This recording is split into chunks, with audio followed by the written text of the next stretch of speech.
नमस्कार, मी अश्विनी. महाराष्ट्र टीव्ही 24 मध्ये आपले स्वागत. प्रमुख बातम्यांकडे वळण्याआधी नजर टाकूया हेडलाईन्सवर. भुसावळ रेल्वे स्टेशनवर आरपीएफ जीआरपीएफची कडक सुरक्षा. खुनासह जबरी चोरीच्या गुन्ह्यातील अट्टल गुन्हेगारांना अटक. आणि मनोज जरांगे पाटील यांची खामगावात जाहीर सभा. आता बातम्या सविस्तर. आज भुसावळ रेल्वे स्थानकवरती 6 डिसेंबरच्या बंदोबस्तच्या जळगाव जिल्हा एसआरपीएफ पथक, डॉग स्पॉट, अग्निशामक दलची गाडी, अँब्युलन्स आदी घेऊन हे रंगीन तालीम अनुषंगाने घेण्यात आली. ही तालीम वरिष्ठांच्या नेतृत्वात घेण्यात आली. 6 डिसेंबर रोजी कोणतीही घटना घडू नये या दृष्टीने हे बंदोबस्त ठेवण्याचा निर्णय घेण्यात आला. यावेळेस आरपीएफचे मीना, जीआरपीएफचे विजय घाडगे व कर्मचारी मोठ्या संख्येने उपस्थित होते.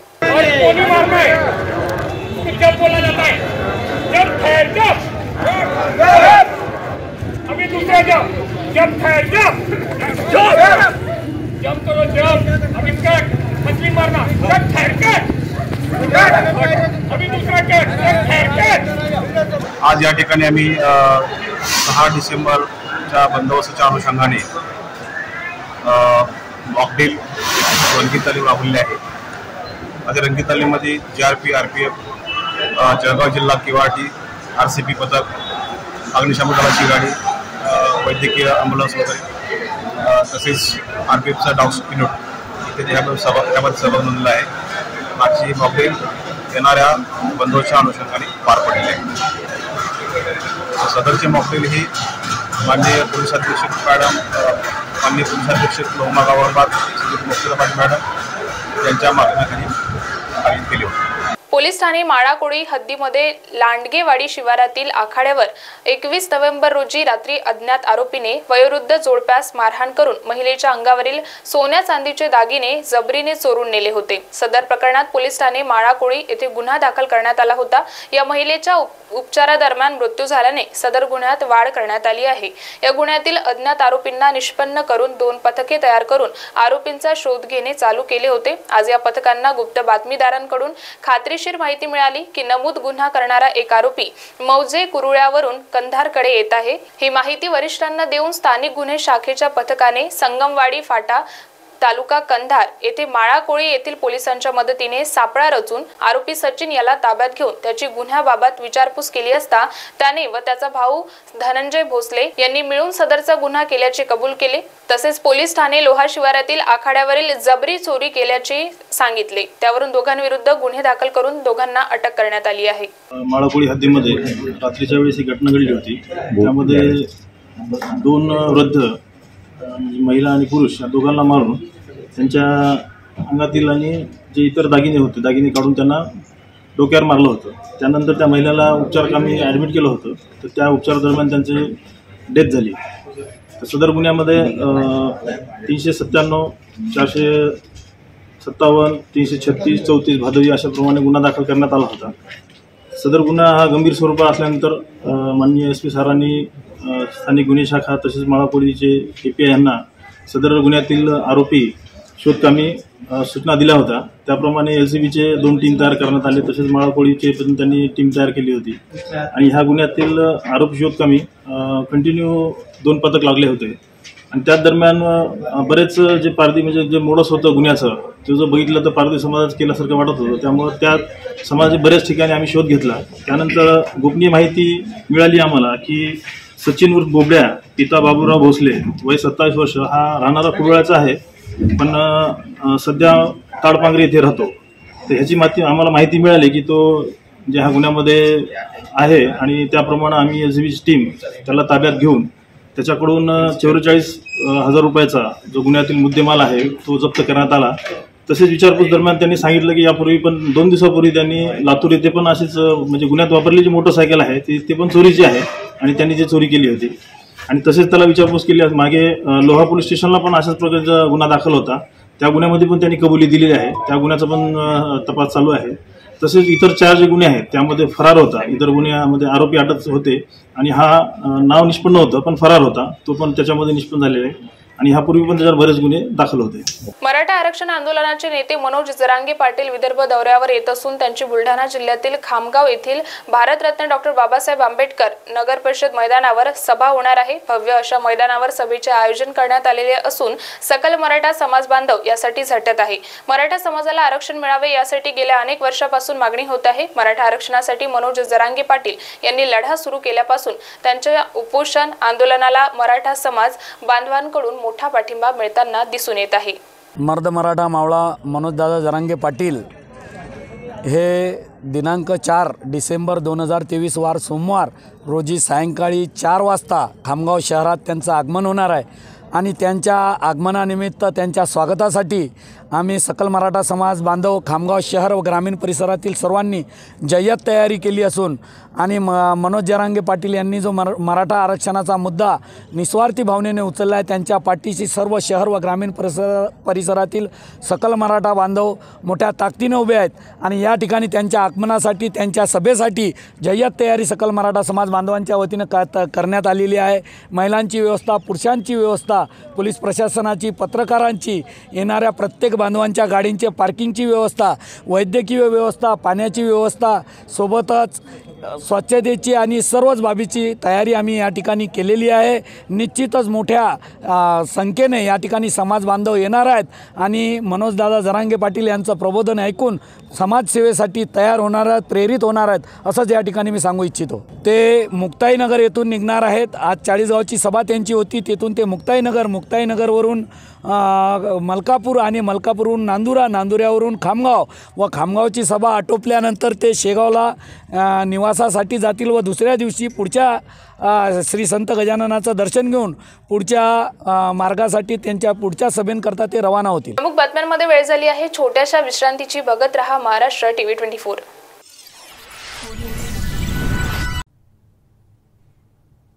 ये देखो कितना सॉफ्ट है और साइंटिफिकली डिजाइंड भी है डीप स्लीप के लिए. लेकिन इसका प्राइस तो देखो, लगता है हमारे बजट में तो कोई लोकल वाला ही मिलेगा. स्ट्रेस फ्री का नाम सुना है? जी हाँ, stress free mattress. Affordable price और टॉप क्वालिटी में बनाया गया एक ऐसा मैट्रेस जो आपकी हर जरूरतों को पूरा करेगा. इसकी सुपर सॉफ्ट फोम्स और मर्क्यूरी क्वालिटी आपके स्पाइन और जॉइंट्स को नेचुरल शेप में रखते हैं. साथ ही आपके बैक और शोल्डर्स को भी सपोर्ट करते हैं. दिन भर की थकान के बाद ये मैट्रेस आपको देती है एक चैन की नींद का एहसास और हर रोज आपको नए चैलेंजेस से लड़ने के लिए तैयार करती हैं. साइंटिफिकली बैक्ड, प्रीमियम क्वालिटी और सबसे इंपॉर्टेंट किफायती दाम में एक reliable mattress, stress free.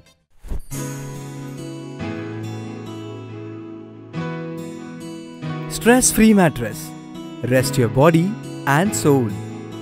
Available in all leading stores near you. For business inquiries, please contact. उत्तर दक्षिण नैवेद्यम रेस्टोरेंट अब आपके लिए नए अंदाज में. नैवेद्यम स्वाद ऐसा जो एक बार आए उनका दिल खाने बार बार ललचाए. जहां आपको मिलेगा भारत के हर कोने का स्वाद, वो भी एक ही छत के नीचे. साफ सफाई का विशेष ख्याल. तो देर किस बात की, आज ही आइए नैवेद्यम उत्तर दक्षिण और लीजिए एक बेहतरीन स्वाद सिर्फ नैवेद्यम के संग. हमारा पता प्रताप नगर चौक नागपुर और माउंट रोड सदर नागपुर. हर त्योहार अब होगा खास क्योंकि अब है सावरकर ज्वेलर्स का साथ. इतनी महंगाई में सोने के भाव आसमां छू रहे हैं, लेकिन सावरकर ज्वेलर्स कम मेकिंग चार्ज में आपको देगा आपके मनपसंद डिजाइन का गोल्ड, वो भी 100% प्योर गोल्ड मार्क के साथ. सावरकर ज्वेलर्स में आपको देखने को मिलेंगे सब तरीके के डिजाइन, मंगलसूत्र से लेकर कान के झुमकों तक, चूड़ियों से लेकर अंगूठी तक. तो बिना किसी देरी के अभी जाइए सावरकर ज्वेलर्स और बुक करिए अपने मनपसंद का सोना. हमारा पता shop number 2 Mayur complex, Dattawadi, Amravati road, Nagpur. हमारा कॉन्टैक्ट 9822691286 8888822313. विश्रांतीनंतर आपले स्वागत. वळूया समोरील बातम्यांकडे. नुकसानग्रस्त द्राक्ष बागायतदारांचे संपूर्ण कर्ज माफ करा, द्राक्ष पीक विमा योजनेचे निकष बदला, अन्यथा रस्त्यावर उतरू असा इशारा माजी खासदार राजू शेट्टी यांनी दिला. सांगली जिल्ह्यातील मिरज, तासगाव, कवठे महाकाळ आदी भागातील द्राक्ष बागाची पाहणी माजी खासदार राजू शेट्टी, जिल्हाध्यक्ष महेश खराडी, पोपट मोरे, सावकार मादनाईक, संजय बेले सहित इतरांनी प्रत्यक्ष पाहणी करून शेतकऱ्यांशी संवाद साधला. कोंगनोळी येथील शेतकरी प्रकाश देसाई या शेतकऱ्याने द्राक्ष बागेचे नुकसान झाले, त्यामुळे आत्महत्या केली. त्यांच्या कुटुंबियांना सुद्धा त्यांनी भेट दिली. राज्य सरकारने मदतीचा हात न दिल्यास रस्त्यावर उतरून न्याय देऊ असा इशारा त्यांनी दिला. यावेळी राजवर्धन घोरपडे, भूपाल पाटील, प्राध्यापक SB भातमारे, गणपतराव साळुंखे सहित इतर मान्यवर मोठ्या संख्येने उपस्थित होते. मी आता गुंडेवाडी तालुका मिरज जिल्हा सांगली येथील स्वप्नील देसाई यांच्या द्राक्ष बागेसमोर उभा आहे. हा जो घड दिसतो हा खरं तर निर्यातक्षम द्राक्षाचा घड आहे. थोडंफार निर्यातीला सुरुवात झालेली होती आणि 500 रुपये पेटी या दरानं या द्राक्षाला दर मिळाला होता. परंतु आता उर्वरित सगळ्याच्या सगळा माल निघून खराब झालेला आहे. याच्यामध्ये बघितलं तरी आता काढून टाकण्याशिवाय पर्याय नाही. एकरी जवळपास 2 एकर बाग आहे, म्हणजे जवळपास 25 लाखाचा हा माल होता आणि तो सगळ्याच्या सगळा अवकाळी पावसानं नष्ट झालेला आहे. कर्ज शेतकऱ्याच्या बोकांड्यावर बसलेला आहे. असं मिरज, तासगाव, कवठेमंकाळ, जत, पलूस, त्याचबरोबर नाशिक, नगर, सोलापूर, औरंगाबाद, पुणे या सर्व जिल्ह्यामध्ये द्राक्ष बागांचं मोठ्या प्रमाणामध्ये नुकसान झालेलं आहे. जवळजवळ 50 ते 60 हजार एकर द्राक्ष बागा ह्या बाधित झालेल्या आहेत आणि हे भरून न येणारं नुकसान आहे. खरं तर वैश्विक तापमान वाढीमुळे जे काही पर्यावरणामध्ये फेरबदल होत आहेत, निसर्गाचा जो काही लहरीपणा वाढलेला आहे त्याचा फटका शेतकऱ्याला बसतोय. खरं तर या तापमान वाढीला शेतकरी जबाबदार नाही, पण शिक्षा मात्र शेतकऱ्याला होते आहे. अशा परिस्थितीमध्ये आता केंद्र सरकारनं आणि राज्य सरकारनं पुढे यावं. आमची फार अपेक्षा नाही. या पिकावर काढलेलं जे कर्ज आहे ते कर्ज शेतकरी न्याय पंचनामे करा आणि ज्या शेतकऱ्याचं 100% नुकसान झालेलं आहे त्याचं 100% कर्ज माफ करा. 50% नुकसान झालं त्याचं 50% कर्ज माफ करा. परंतु एवढा मोठा आर्थिक फटका हा शेतकऱ्याला पेलवण्यासारखा नाही. जरी लाखात आकडे दिसत असले तरी खर्च वजा जाता या शेतकऱ्याला ह्याच्यामध्ये काहीच राहत नाही आणि हे पैसे भरून काढायचं म्हटल्यानंतर पुढची 5 वर्षे त्याला मेहनत करावी लागेल. त्यावेळी कुठेतरी निसर्गानं साथ दिली तर त्याला काहीतरी हाताला लागेल. अशा परिस्थितीमध्ये शेतकऱ्याच्या मदतीला सरकारनंच पुढे आलं पाहिजे. NDRFच्या मध्ये हजारो कोटी रुपयाचा फंड पडून आहे. राज्य सरकारनं केंद्राकडे पाठपुरावा करून हा फंड आणावा आणि या शेतकऱ्यांना दिलासा द्यावा आणि त्यातून कर्जमाफी करावी अशी आमची अपेक्षा आहे. आणि हवामानावर आधारित जो काही विमा आहे तो विम्याचे नियम आणि निकष ठरवत असताना शेतकऱ्यांना विश्वासात घ्या पाहिजे. तर विम्याचे हप्ते वाढवा, शेतकरी त्याला तयार आहे. परंतु गारपीट किंवा अवकाळी पाऊस झाला की जेवढं नुकसान होतंय ते सगळ्याच्या सगळं नुकसान भरून येण्यासारखी अशा विम्याची काहीतरी योजना सरकारनं आणावी. जसं वाहनाचं नुकसान झालं तर 100% नुकसान भरपाई मिळते, तसं या भांडवली गुंतवणूक असणाऱ्या नगदी पिकांच्या बाबतीत सुद्धा सरकारनं नवं धोरण आखण्याची गरज आहे. आजचं पीक विम्याचं धोरण म्हणजे विमा कंपन्या जगवण्याचं धोरण आहे, ते शेतकऱ्याच्या अजिबात उपयोगाचं नाही आहे. जालना शहरातील चामडा बाजार भागामध्ये सदर बाजार पोलिसांनी एक मोठी कारवाई केली आहे. चामडा बाजार भागात जनावरांच्या वासरांना कत्तल करण्यासाठी आणले असल्याची माहिती गुप्त बातमीदारामार्फत सदर बाजार पोलीस ठाण्याचे पोलीस निरीक्षक यांना मिळाली होती. या माहितीवरून सदर ठिकाणी पोलिसांनी छापा मारला असता त्या ठिकाणी त्यांना 1-2 नाही तर चक्क 44 गाई म्हशीचे छोटे मोठे वासरू कत्तल करण्यासाठी बांधून ठेवलेले आढळून आले. या वासरांची पोलिसांनी तात्काळ सुटका करत या कत्तलखाना चालवणारा शकील कुरेशी राहणार चामडा बाजार जालना व निसार कुरेशी राहणार चामडा बाजार यांच्यासह अन्य 2 जणांना ताब्यात घेत त्यांच्यावर विविध कलमांतर्गत गुन्हे दाखल करण्यात आले आहे. त्यामध्ये पोलिसांनी 1,69,000 रुपयांचा मुद्देमाल जप्त केला आहे. या गुन्ह्यांचा पुढील तपास वरिष्ठांच्या आदेशावरून सुरू आहे.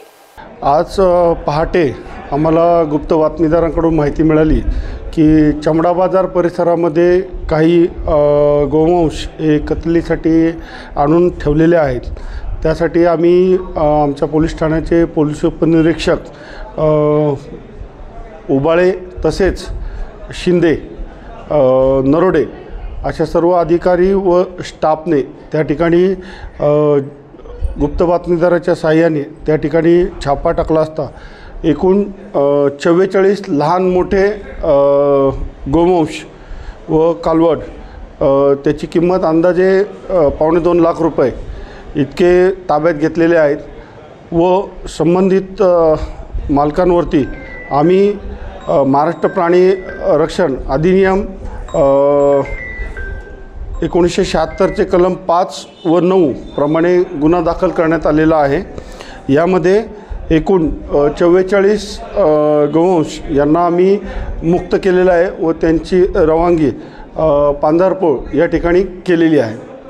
यामध्ये 2 लोकांना अटक करण्यात आलेली आहे. फ्लॅग डे फंडची निर्मिती फक्त माजी सैनिक आणि सैनिक परिवार यांच्या हिताकरताच झाली होती, परंतु मागील काही वर्षांमध्ये माजी सैनिक आणि सैनिक परिवार यांच्या हितासाठी न करिता प्रशासकीय कार्यासाठी आणि अधिकारी वर्गाच्या सोयी सवलतींसाठी सर्व नियमांना पायदळी तुडवून सर्रास केला जात आहे. फ्लॅग डे फंड हा अधिकृत नियमांप्रमाणे खर्च करावा आणि मागील काही वर्षांमध्ये केलेला अनधिकृत खर्च हा त्या अधिकाऱ्यांकडून वसूल करून माजी सैनिक आणि सैनिक परिवार यांवर खर्च करण्यात यावा आणि याविषयी केलेल्या सर्व कार्यवाहीची माहिती आम्हास कळवावी. या व्यतिरिक्त फ्लॅग डे फंड या संदर्भात सर्व माहिती राज्य सैनिक कल्याण विभागाच्या महाराष्ट्र सरकार अधिकृत वेबसाईटवर अपलोड करावी. या 3ही महत्त्वाच्या विषयांच्या मागणीसाठी माजी सैनिक संजय शिरसाट यांनी आमरण उपोषण सुरू केले आहे. या 3ही महत्त्वाच्या विषयांच्या मागणीसाठी माजी सैनिक संजय शिरसाट यांनी आमरण उपोषण सुरू केले आहे.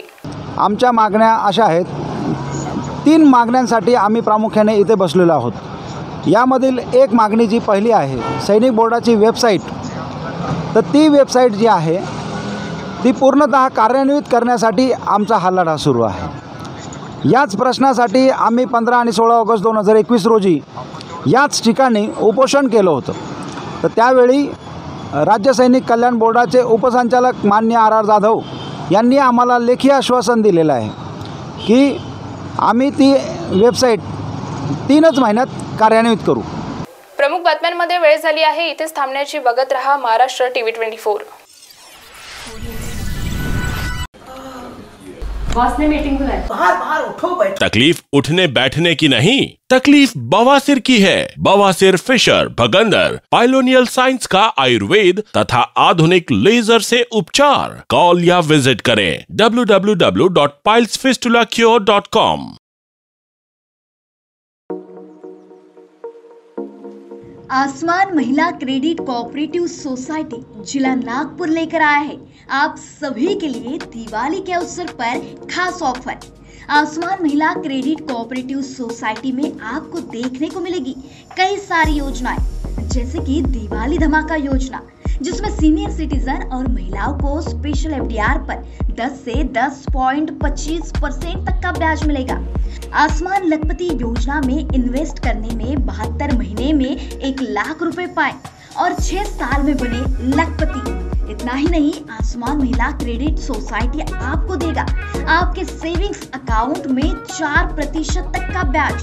साथ ही में वे उपलब्ध कराएंगे gold loan, emergency loan, personal loan, vehicle loan, housing loan और भी बहुत कुछ.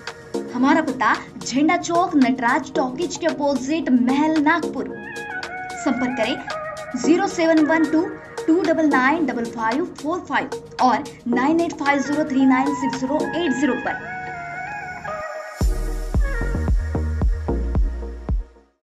नागपुर का सबसे भरोसेमंद hospital Kale piles laser hospital. हमारे यहाँ आयुर्वेदिक व लेजर से उपचार होता है. Anal fissure, anal fistula, piles, kidney stone है, ओबेसिटी से परेशान है, वेट लॉस करना चाहते हैं, PCOD एंड मेंस्ट्रुअल प्रॉब्लम्स, महिलाओं में अनकंट्रोल्ड यूरिन का प्रॉब्लम है और वजाइनल रिजर्वेशन करवाना चाहते हैं, अपने चेहरे पर असमयी झुर्रियां, त्वचा पर काले दाग आ रहे हैं, अर्थराइटिस प्रॉब्लम्स जैसे कि कमर या घुटनों का दर्द, बालों का झड़ना, असमय सफेद होना, सीने में जलन, पेट फूलना तथा एसिडिटी पर सफल आयुर्वेदिक उपचार, ये सब प्रॉब्लम्स आप झेल रहे हैं तो अभी आए नागपुर के सबसे अच्छा हॉस्पिटल कार्य आयुर्वेदिक पाइल्स लेजर हॉस्पिटल में, जहां आपको मिलेगा सब समस्या का निवारण। और एड्रेस कार्य ayurvedic piles laser hospital, Umred road, Dighori bus stop के पास, दिघोरी, नागपुर। और कॉन्टैक्ट नंबर 7558387079 और 9423105824।